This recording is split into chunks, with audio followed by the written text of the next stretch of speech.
Hey, what's up, everybody? I'm Mike Lindsley. It is 9 minutes with Mike Lindsley as a part of the ML Sports Platter here on IGTV, YouTube, and of course, Facebook. You can get me on Twitter at Mike L Sports, and we are brought to you by the Phoenix Sports Restaurant, a great place to go next to the Phoenix OTB all Saratoga summer long, 6 days out of the 7.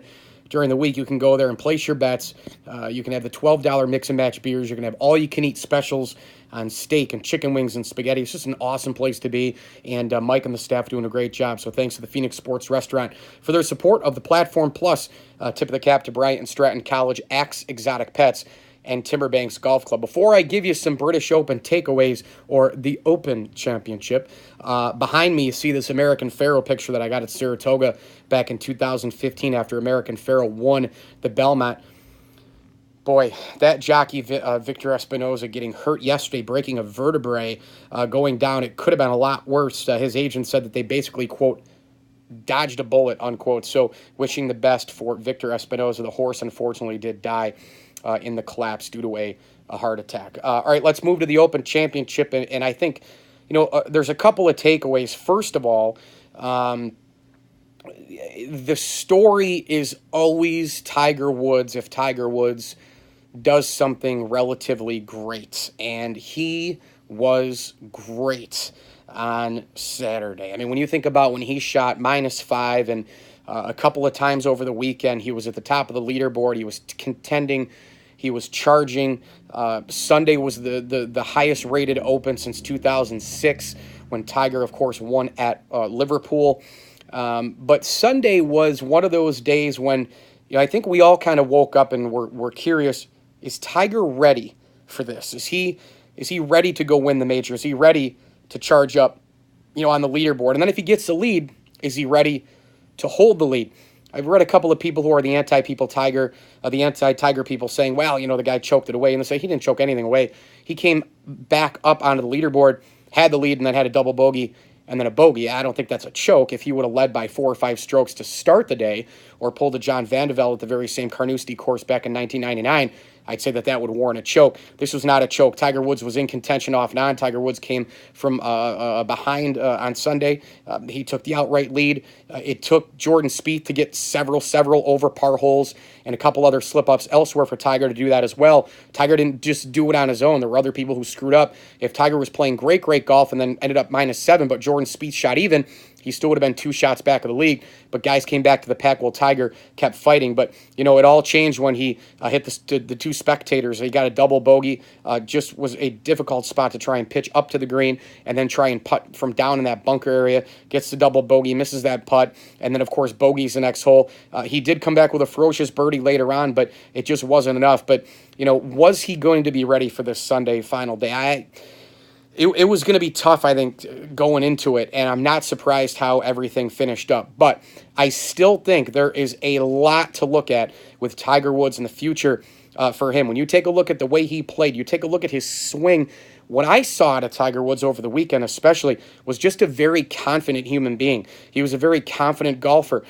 He knew that he could trust every single one of his shots. He could get to the green and know that he had a real legitimate shot at making 7, 8, 12-foot putts like the old days. Now, look, when I say like the old days, Tiger Woods is never going to be 99, 2000 to about 2006 Tiger. We're probably never going to see that again. In fact, that was the most dominating era of golf in history, most likely, more than anything Nicklaus or Palmer or Hogan or Snead or Sarazen or anybody's done. We probably won't see that again, but some of what we saw could somehow find its way into some sort of a magic potion, and Tiger Woods could then deliver the goods again. But this was a very, very promising weekend, a very promising tournament for Tiger Woods, and I've said for a long time that I do think that Tiger Woods is going to win another major, but if he's going to do it, I think it would be the Open Championship. And I think this past weekend, you saw why. Tiger Woods can hit the ball with everybody else. The distance is not that big of a deal because the ball runs all the time. It's more of, just kind of hitting it down and letting the bumps in the terrain and the rolls and the hard British Open soil, land, even though, frankly, there's wind and there's rain and all the rest, but it does roll. Because that course has been there for a long time, Carnoustie, just like St. Andrews and Liverpool and Hoylake and all these other ones. Tiger can hit 2-iron stingers down. He can hit a 5-wood, and other guys hit driver. But then if Tiger makes an approach shot from 20 yards back, it doesn't matter. At the Masters, he might have to shoot an approach from 75 yards back, and Tiger isn't as accurate off the tee either compared to some of the other bombing hitters on tour, plus is accurate. So to me, the British Open sets up best for Tiger Woods to win a major in the future. And, it was just really, really great to watch Tiger Woods be back. And, boy, at the top of that leaderboard and the ratings and the interest and the galleries and people even commenting about it. And I thought that was really cool.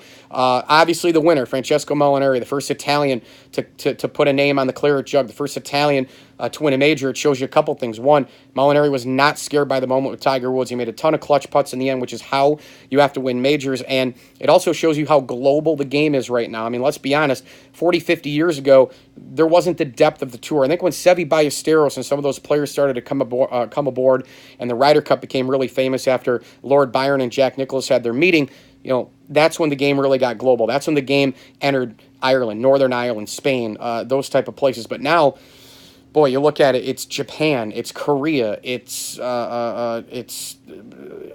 unbelievable amount of just Italy. There's players from all over the place. South Africa, and we've had players with multiple major championships. We've seen guys go and win majors. We've seen guys win the best of the tour events, non-majors. And, Molinari seems to be the latest guy who is in this category. I think this is a really, really unbelievable moment for him. Here's a guy who it was said on a couple of conversations, if you checked out Twitter the last couple of days, where he thought maybe in a couple months he was just going to go pack it in and not even really play golf anymore and kind of become a Twitter troll. So, well, guess what, dude? Plans have changed. He played awesome golf going into the Open Championship, too. He finished second in the John Deere. He won a tournament before that. He was really striking the ball well, and so he comes into this tournament and actually wins it. So hats off to Francesco Molinari, the Italian, winning the Open Championship. A couple other things to take away from the Open. I thought when you look at Jordan Spieth, yeah, he probably gave a little bit away there on Sunday, but I think his game really looked like it was back compared to what we saw in the Masters and the U.S. Open, because he was starting to really roll the ball well on the green. I think when Jordan Spieth makes putts, when he makes those clutch putts, when he takes advantage of every opportunity, he's the best player in the world. I think Jordan Spieth figured out a lot of Carnoustie over the last 4 days. I think when you take a look at Rory McIlroy, you take a look at Justin Rose, these are guys that are out for a little bit, and then all of a sudden, boom, they end up at the top of the leaderboard. I'm not sure there are two players on the tour more able to just give you flashes of greatness to get back up a leaderboard than both Rory and Justin Rose. I think a close, maybe second, would be, would probably be Dustin Johnson. But those two guys showed a lot as well, being, we thought, pretty out of it, and then boom, boom, boom, boom. And then you saw the depth of the tour, a lot of no-names at the top of the leaderboard and all the rest. But it was a fantastic Open Championship. I wish Tiger Woods had won it, but congratulations to Francesco Molinari for being the first Italian to win the claret jug and a major title. Terrific, terrific stuff here with you, Open Championship. Appreciate you following and listening. Of course, I'm at Mike L Sports on Twitter, and you can follow along on Snapchat and Instagram, Mike L Sports 1979. Download my podcast. It's the ML Sports Platter, and of course, that is available on Spotify, Google Play Music, and iTunes. And you can visit pinstripepassion.com as well for my Yankees and baseball commentary as we quickly approach the trade deadline. I'll be covering the Hall of Fame induction in Cooperstown this coming weekend. A lot going on. Stay tuned for some interviews. Share, like, debate, all my stuff. ML Sports Platter. Appreciate you again tuning in. This video brought to you by the Allen Angus Pub and your State Farm agent, Matt Graham. As I always tell you, enjoy the games.